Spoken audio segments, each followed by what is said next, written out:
What's up, everyone? It's George from Crypto Potato, and today we're here with Scott Melker, better known on social media as the Wolf of All Streets. Scott used to be a renowned DJ, and now he's one of the most recognizable faces in the cryptocurrency industry. In today's podcast, we chat about the current state of the market and what to expect from Bitcoin and the altcoins going forward. Did Scott catch the epic Layer 1 trade for Solana, Avalanche, and Terra? What will the next big trend look like? Of course, we also went over some of the hottest topics of the day, such as NFTs, the metaverse, and some broader geopolitical topics like the war in Ukraine and its impact on the crypto and more.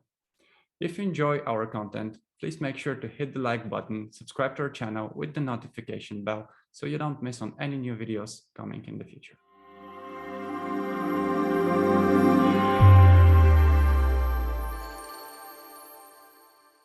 Hey Scott, it's nice to have you back, man. It's been a while, but always excited to talk to you. Thanks for agreeing to this. Thanks, man. Pleasure to be here. So it's been like, I don't know, almost a year since we last talked. It was in June 2021. Yeah, time flies, I guess. That's how you've been, man. What you've been up to. Tell us a little bit about what's been going on. Honestly, man, a lot of the same, just plugging away, making content. I switched my paid newsletter to completely free recently. So that was sort of a big move for me. And building, obviously, on YouTube, trying to add a lot more guests and improve the content there, really be comprehensive review of the news. And then, of course, just plugging away on the podcast. I completely switched companies. It was doing my podcast. It's actually been a big few months. I basically burnt everything down and started again from zero just to have a fresh take. And So, we'll see if it pays off in the future. Definitely was not the ideal financial decision, but was one that I decided to make. I sort of eliminated all of my sponsors, eliminated the paid side of the newsletter, which was a huge part of my business model, to start to, make everything free and start to work on really, more comprehensive partnerships if I'm going to take a sponsor or something more long-term and that I really, truly believe in. So everything that you've been previously been charging for, the paid version of your newsletter is now completely free. Yeah, it was only $15 a month, and there was always a free version. But I just decided that information in general, I always believed it should be free. Listen, it started as a free newsletter. I started charging $15 a month only because it became so much work, right? And I felt like if I was gonna spend 30, 40, 50 hours a week writing a newsletter, that it couldn't just be completely for free. And so the only model I knew was to charge as little as possible. But, the ethos, I believe, of crypto and in general of information is that it should be free. So I've returned to that model. I mean, eventually I'm sure I'll find a sponsor that'll cover part of sort of what I lost. But for now, It's just the same initial sponsor that I had paying the same amount. And I've just eliminated the free side completely. I mean, the paid side completely. And be honest, did you have to manually resubscribe everyone on your own? Because I watched your latest video. The worst nightmare ever. Yeah. So, as they say, no good deed goes unpunished. So I decided to make it free. I contacted the platform, told them I intended to do that. They said, okay, all you do, just turn off the paid side in the platform. I did that. Well, then we came to find out the next day that still does not cancel people in Stripe, which is the payment processor. I went in to cancel that, and they do not allow you to delete a paid product without each person individually canceling their paid subscription. But the problem is, on a free newsletter, there's no link to manage your subscription, and there's no link on review to go in and do that unless you have a paid newsletter. So sorry, people couldn't cancel. Excuse me, so now laughing. I'm manually refunding people who got charged. And then, so I sent another newsletter. I turned paid back on, sent it to just those people really quickly and said, listen, all you have to do down below, manage subscriptions. For some reason, review only gave a cancel and unsubscribe as opposed to a cancel or unsubscribe, which is what used to be there. Yeah. So everybody listening to me canceled, but it unsubscribed them completely from the newsletter. So I've had to manually go back and resubscribe every paid member. So basically I annoyed, I think, my most loyal people who are willing to pay. They're the ones who have suffered the most, unfortunately, from me going free. But listen, my intention obviously is for all of them to get it for free indefinitely. So I think they've been generally understanding. But yeah, I mean, I've been slaving away like a unpaid intern trying to get people back in by myself because my assistant was actually on vacation. So it's been fun. Yeah, sounds like fun. Sounds like a solid 30 hours of fun. Terrible. Yeah.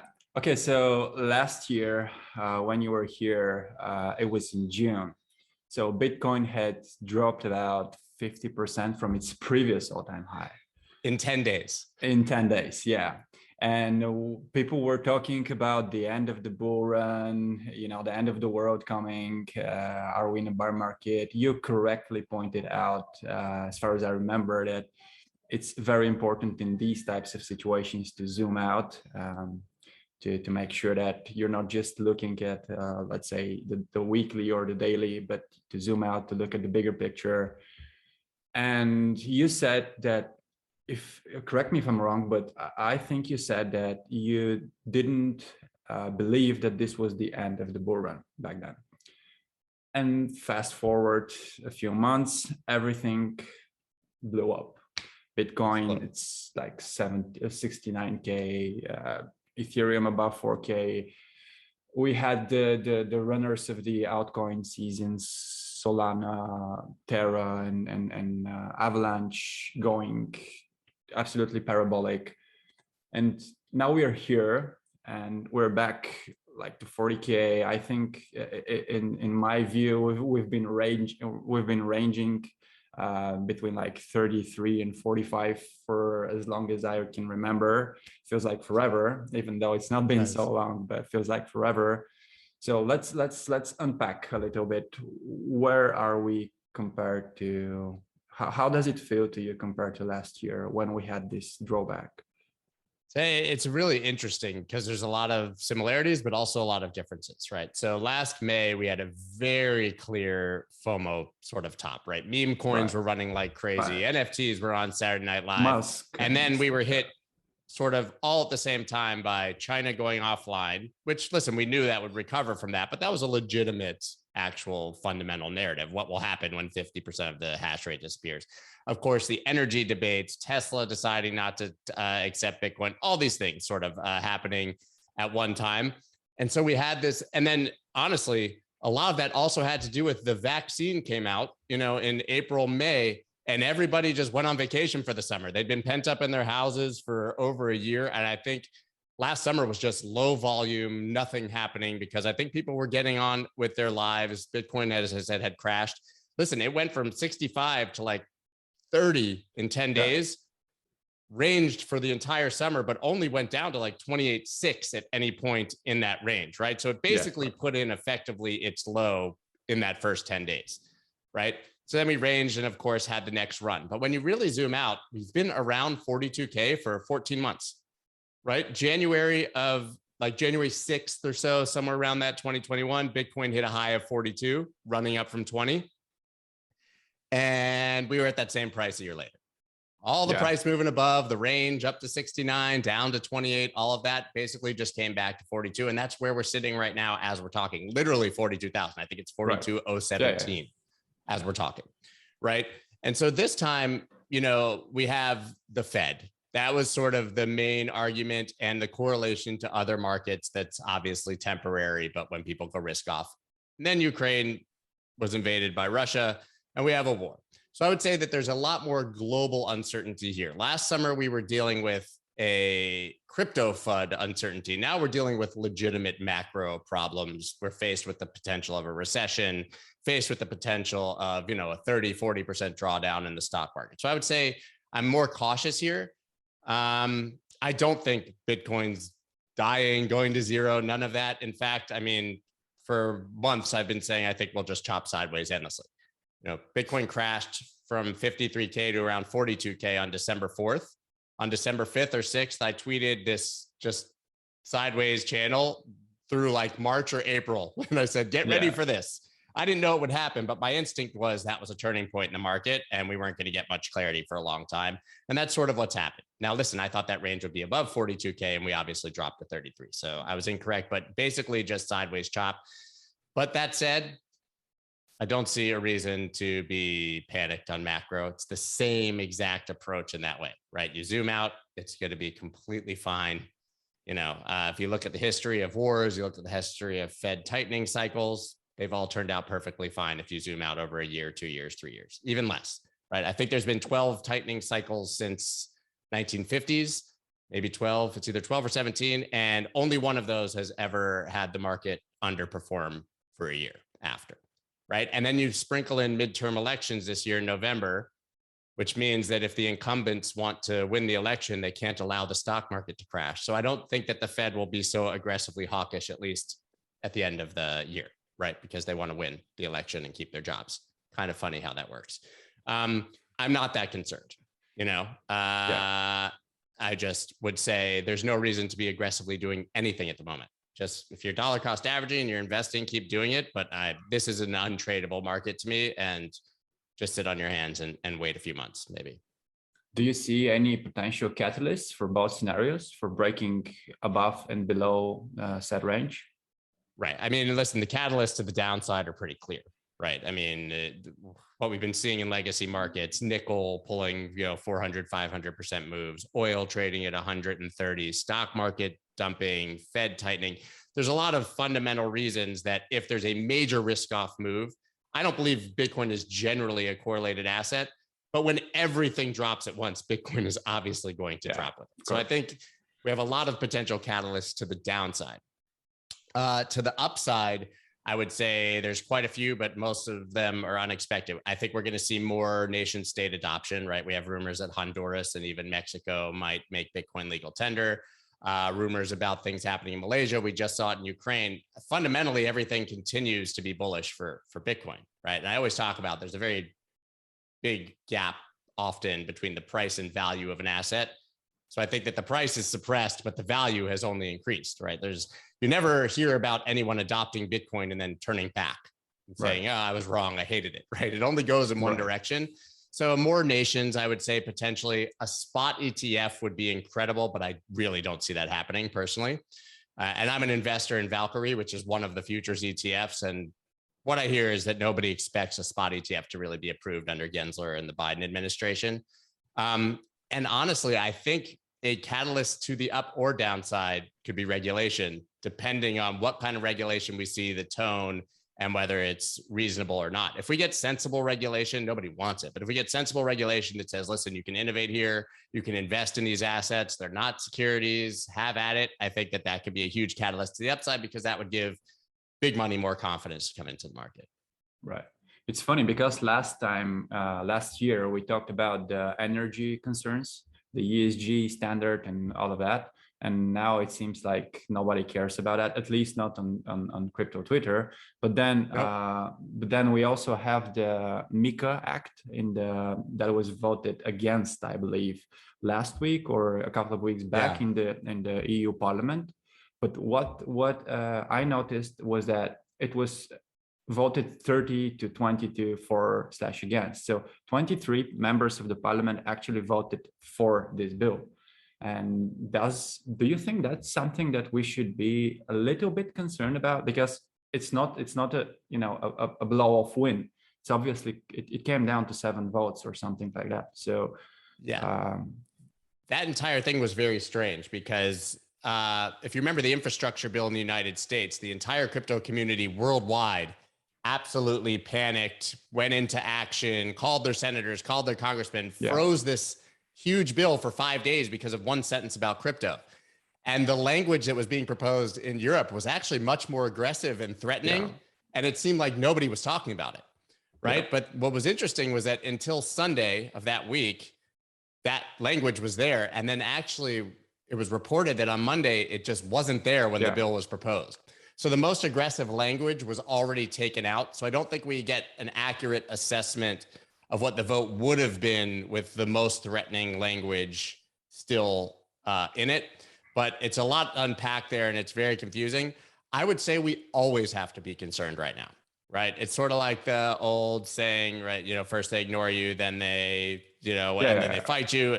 Well, I think we're at the fight you phase, right? And so I would not be surprised to see different countries or regions taking more aggressive and less aggressive stances. I mean, listen, China literally banned crypto a year ago. So to think that a country can't do that right now would be kind of nonsensical. But for now, I would say that it was a favorable situation. It was a win. And for us, I think we'll take any win we can get. And speaking of regulations, I think we need to talk about the war in Ukraine, because I guess this can be a catalyst for, and we already saw like a bunch of people talking about how it could impact crypto regulations. A bunch of governments asked crypto exchanges to block Russians, users from Russia. And what was funny to me, or I don't know if it was funny or sad, but it was that video of Senator Warren talking to, I believe Jonathan Levin was his name, the CSO of Chainalysis. Yeah, Chainalysis. Yeah, and so what was pretty, I don't know how to call it even, but I saw this complete lack of willingness to even have a productive discussion. She was just asking questions without even listening to the answers. She wasn't actually asking him questions. She was just giving him the answer and refusing to accept his. It was pretty embarrassing. But, you know, I think that that's par for the course for her. And I think that American politics, unfortunately, are extremely polarized. But at this point, I think that you see these sort of extreme attitudes on the polls. But if you actually zoom in, most of the politicians in the United States have shown an incredibly increasing willingness to listen and learn about the asset. And I think that you have very fierce advocates on both sides of the aisle. So actually, I'm extremely encouraged. She's just the one who keeps getting the TV time, right? We know that she was leading that energy debate, right? Last year, it was her that was Bitcoin network uses more electricity than the country of Argentina, right? With no understanding of where that electricity is coming from or what that means. Listen, electric cars run on electricity. It matters where the electricity comes from, not the amount, right? Obviously. Now her tune is it can be used to circumvent sanctions, right? We see the overwhelming use case of crypto since this war started is $150 million in donations to the Ukrainian people directly through crypto that's being used on the ground, more effective than any NGO, government agency, or anyone else who's attempting to help, right? That's the real narrative. So of course, when you're anti-crypto for whatever reason, maybe she's paid for by the banks, maybe she's an over-emotional boomer who doesn't want to admit that she's wrong, could be a number of things, right? And then it becomes, well, wait, it can be used to circumvent sanctions. First of all, as he said in that hearing, it's patently false. And I don't think she's dumb. She was a Harvard professor. So I think she's just talking, you know, she's reading her talking points and she's not going to change. You cannot use crypto to circumvent sanctions. The sanction is on not the asset, right? A sanction is on a person, a group of people, a country, and that sanction makes it illegal for Americans to interact with those people. It doesn't matter if you're sending them food stamps, tea leaves, dollars, or crypto. No American is going to be dumb enough to transact with a Russian on a public ledger and violate sanctions and go to jail, right? It makes no sense. It's a fundamental misunderstanding of what the sanction is. The sanction is not so that the sanction cuts the person off from the US economy. That's the goal of the sanction. So it makes it illegal for the US citizen to interact with them. And that's not going to happen regardless of crypto. It's nonsense. She knows it's nonsense, I believe, right? I just think that this is the talking point. And let's be honest, now in the last year, for the first time ever, crypto has become a legitimate talking point amongst politicians.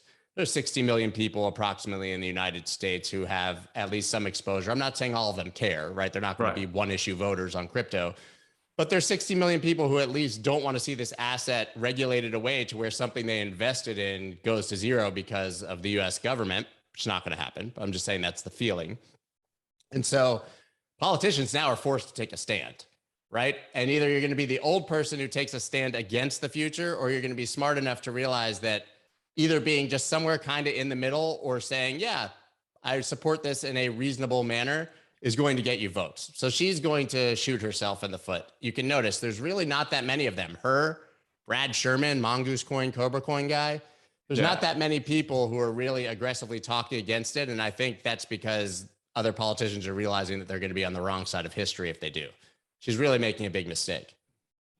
I also think that what a lot of people perhaps fail to understand, people who support this narrative, besides the obvious, I mean, it's obvious to someone who would be willing to learn and to get familiar with the subject matter, obviously.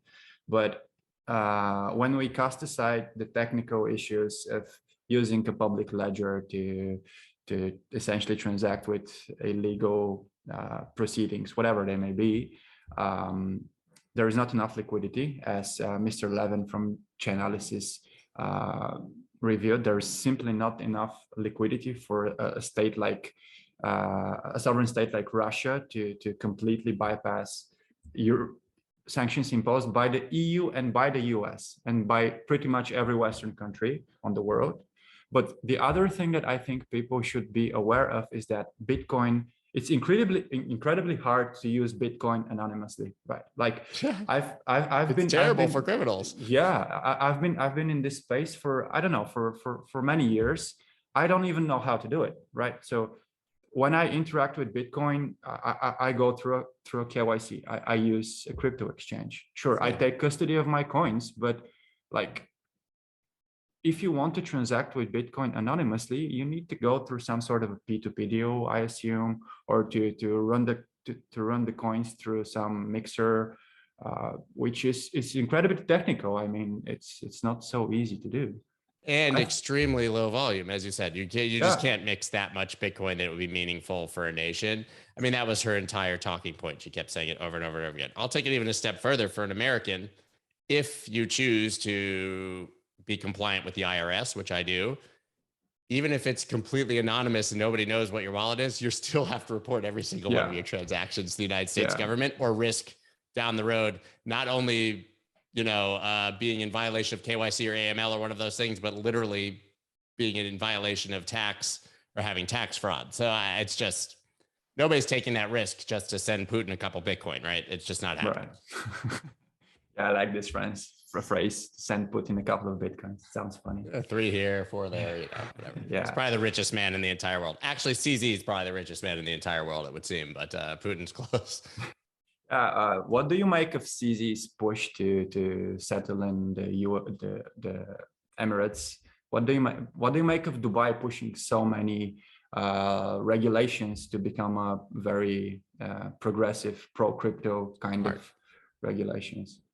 I mean, listen, the crypto money is in Dubai, right? From influencers to companies all the way across the board. It feels like everyone's either moving to Miami if they want to be really compliant, or they're moving to Dubai if they want to sort of like roll the dice a bit.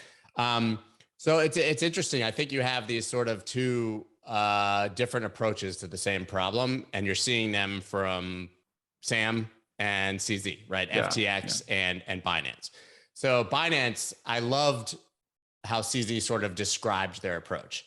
He likened it many months ago to the sort of invention and evolution of the automobile. I don't know if you saw that, but he basically said when cars were invented, they went slow. They didn't have safety precautions. They were crappy. It was very much YOLO, but there were no cars on the road. So you didn't really have to worry about it. Your car might die. You might run into a tree. As the technology improved, the cars got faster. There were more cars. You needed to put safety regulations and rails into place. You added seatbelts, you added speed limits, the cars got faster, all those things. So that's always been Binance's approach, right? He said this, he said, listen, we weren't going to wait in 2015 or 16 or 17 when we were building, we weren't going to wait for regulators to give us clarity. That could take 20 years. So we just started launching products, assuming that, like the car, when it got to a point where we needed the regulation, we would approach the regulators and do it that way. I think that's what they've done. They get banned in a place, they talk to the regulators, they move, they try to become compliant, but they're doing it sort of retroactively, right? They launched Binance everywhere in the world, and we'll figure it out. FTX is the opposite, right? Sam is like, they launched FTX everywhere, but they're going in advance to regulators. Like they, buy a company that already has the licenses or partner with somebody.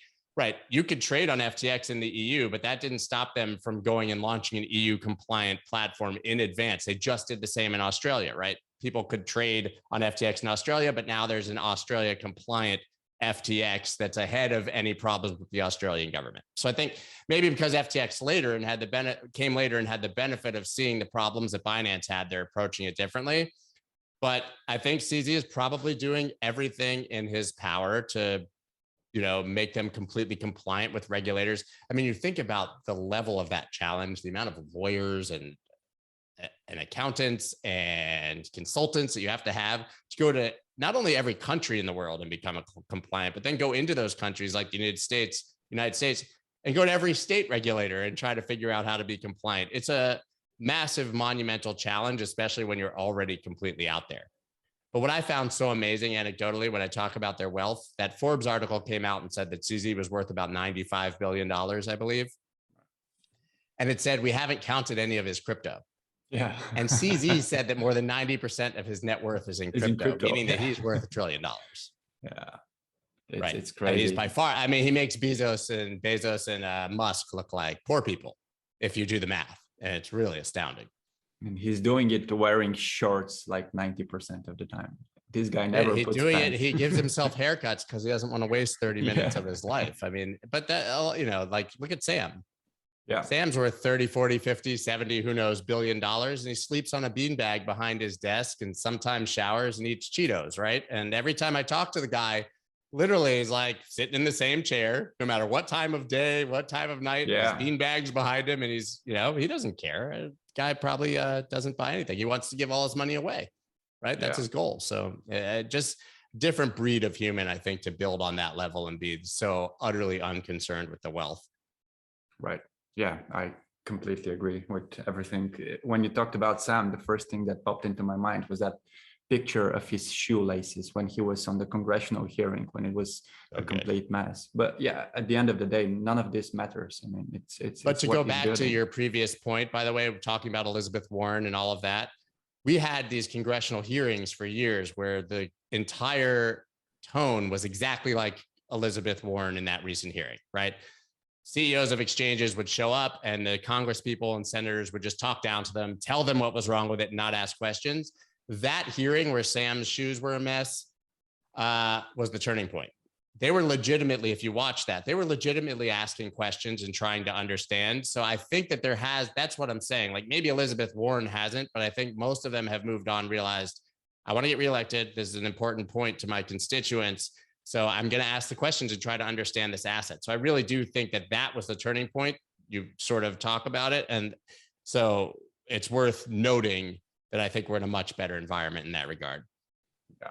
Also, I always find myself thinking, if I'm put in a similar position, will I have it in me to respond so politely and so strategically to every single question, which is, it's not even a question, it's just a statement.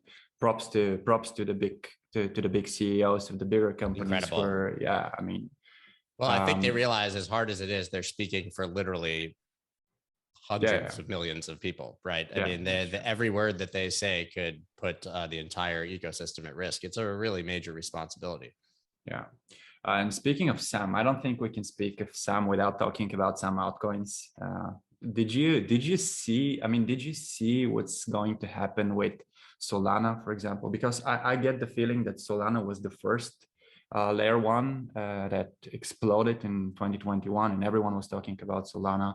Did you see the layer one trade beforehand? I didn't see it beforehand, but I saw it well enough into it that I was able to profit, I think, pretty tremendously. I would say that I missed it during the major bull run, or at least missed it as an entire genre of trading. I mean, I've always held some Elrond, held some Solana. I missed most of Solana. I only had a little bit. I've bought again recently as it's dipped down to the $80 area. So I had a little bit of exposure, but it was sort of last summer that I started talking about, listen, because I would go on mainstream media and they would say, how do you invest in crypto? Like, what's your favorite coin? And first of all, I'm not going to start talking about all the like low cap stuff I'm invested in or whatever, but really my approach, and I kept talking about this, was just buy all the layer ones, find your favorite 5 or 6, split up your money, invest in all of those, because we're going to live in a multi-chain world and each one of them is going to find their use case. They're not all going to do everything in the future, and some might fail, but maybe Solana becomes the metaverse and gaming chain. Maybe Avalanche becomes the institutional chain. Maybe Ethereum remains the NFT and DeFi chain. Whatever it is, don't try to find the best DeFi project. Don't try to find the best metaverse project. listen, your upside is limited, but if you just buy the infrastructure, if you buy the framework that it's all being built on, you will benefit from everything that happens in crypto. I don't think there's an Ethereum killer. I think it's nonsense. In fact, I don't think that any of these layer ones can remotely scale to mainstream adoption ever, right? It's going to all be dependent on layer twos, more layer ones, innovative solutions, but the core chains can't service 1 billion people, right? We've seen every single one of them fail when stress tested at a much, much lower scale. So yeah, I would say that I realized very quickly that probably the best way to get exposure to the entire market was to invest in layer ones, but I was not buying Solana at $3 when SBF was, tweeting at Coin Mamba, I'll buy all the Solana you have for $3 and fuck off. Or whatever, $3, $6, I think it was $3.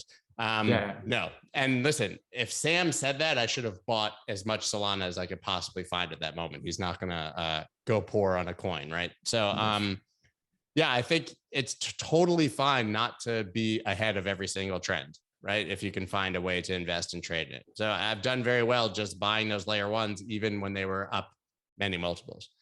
How do you choose a project when you're, what are the things that you're looking for in a project when you're deciding whether or not to invest in it?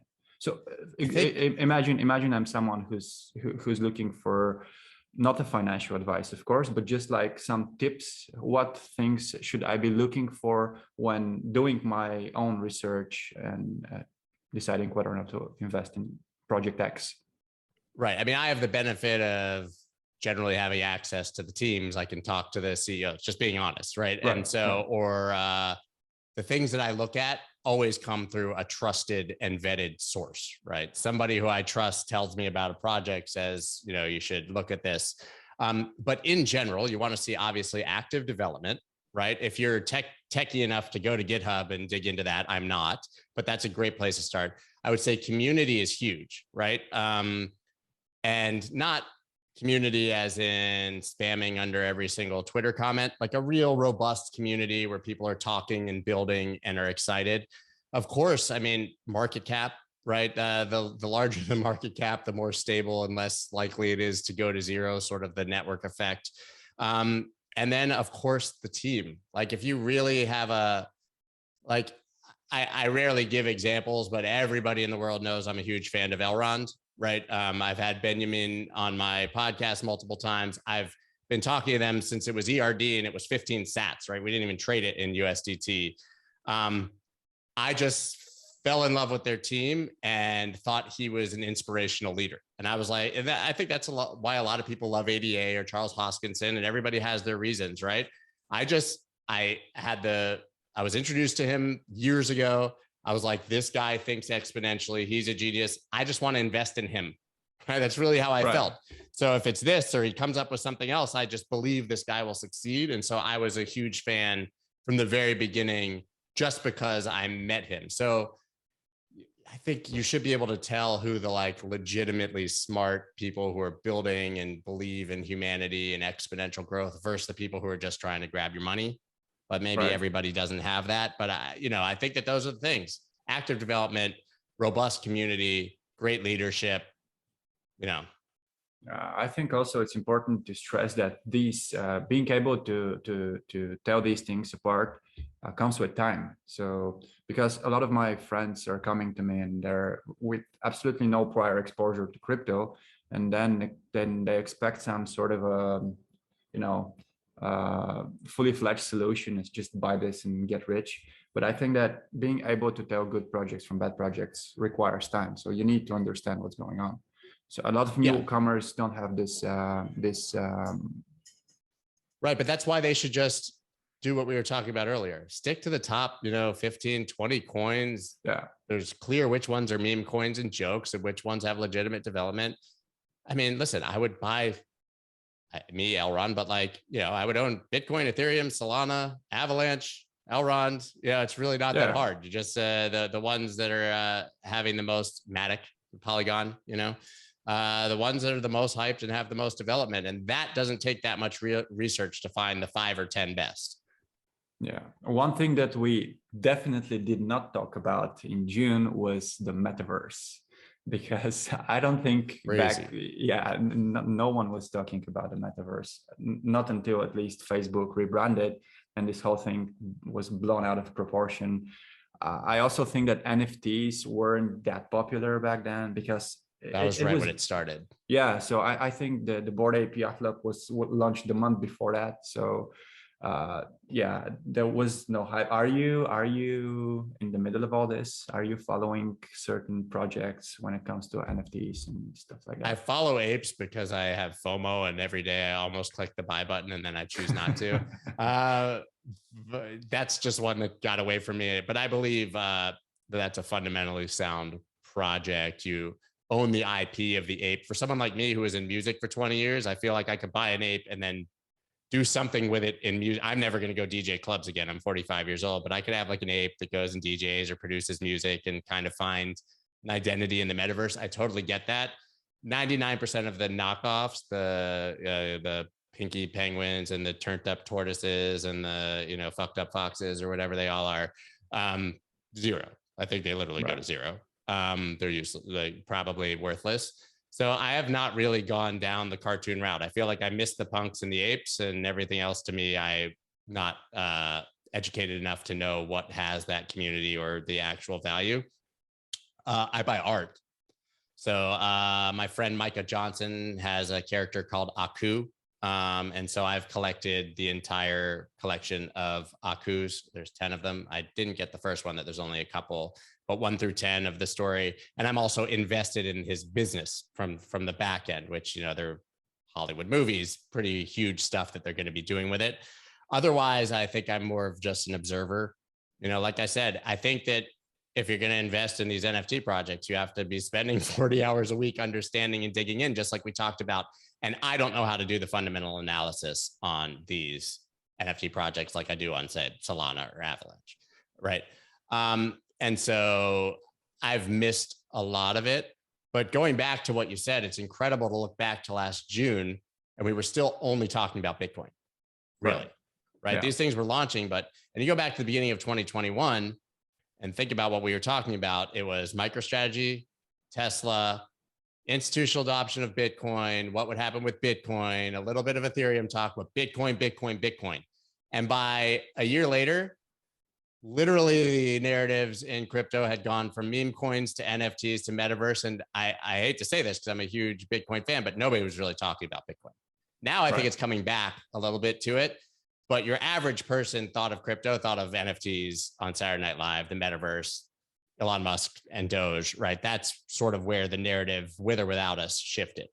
And so, yeah, for better or for worse. Do you have an opinion on whether or not NFTs, like are they fundamentally justified current valuations? Do you think they're way too inflated, or how do you see them? I think that part of it is a bubble. And has been, and is largely popped, I think, for most of those projects. I don't even follow them, but I know that like most of those things are not worth anything right now. I have to just assume, and I can kind of tell from the Twitter chatter. I think that this is like the beginnings of fundamental growth in any space, right? You often hear them compare crypto to the dot-com bubble in the 90s, right? In a negative way. Yeah. Right. They say, oh, it's a bubble, it's going to pop. But the 90s and early 2000s, the internet bubble literally gave us the most important and largest companies on the planet for the last 20 years since. Right. There's no Google, there's no Amazon, there's none of these without the internet bubble. So what happens is you get a new technology, the internet in that case, this case, blockchain. Everyone, entrepreneurs, innovators, smart, stupid, all across the board, either come because it's the best place to invent something or the best place to make money. And so for whatever reason, you have all these motivations, 99% of those people are going to fail, right? Just do. Most businesses fail in any space. And so, but each of them sort of kicks the ball forward for the bigger ones that are going to make it. So I believe we will still get the biggest companies in the world coming out of crypto and blockchain. I just believe that it's very hard to discern. And then you zoom into the blockchain, you can take that same sort of example I just made about the internet bubble for all of crypto.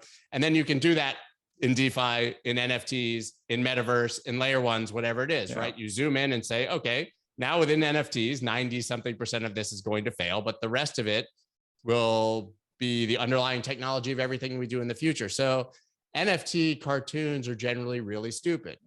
I think we all know that, right? We all know that. Even the people who are doing it, I think in their heart, they know that they're just trying to make money, right? And so if you understand that, but you dig into the real use case of an NFT, the reason that people were excited about them in 2017, 18, 19, before we got this craze, it's eliminating a third party from any transaction and having verified scarcity or ownership of the item it's attached to, right?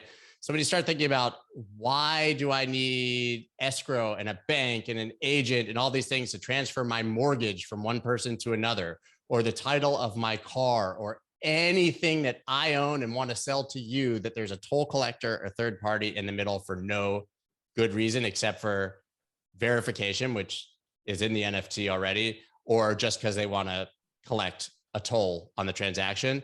That's what's exciting about NFTs, right? And you're already seeing it attached to real world goods, right? There's a lot of winemakers who use NFTs to make sure that the wine is actually authentic, or actual physical art that comes with an NFT. People really get caught up in the fact that the NFT is this stupid cartoon, but what the NFT really is the proven ownership of that stupid cartoon. And when you take the stupid cartoon out and attach that to something that has value and is meaningful, you can understand the power of the NFT. Okay, so to wrap this up, what do you think we should be looking forward to? What are the things that you're looking forward to for the rest of the year? You know, it's hard for me to say the rest of the year with the macro environment. I can just sort of say things I'm looking forward to in general without a time frame or knowing when the hell they'll happen. Okay.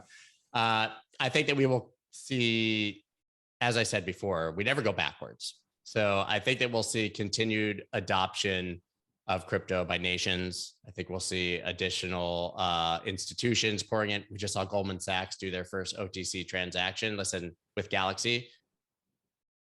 Great.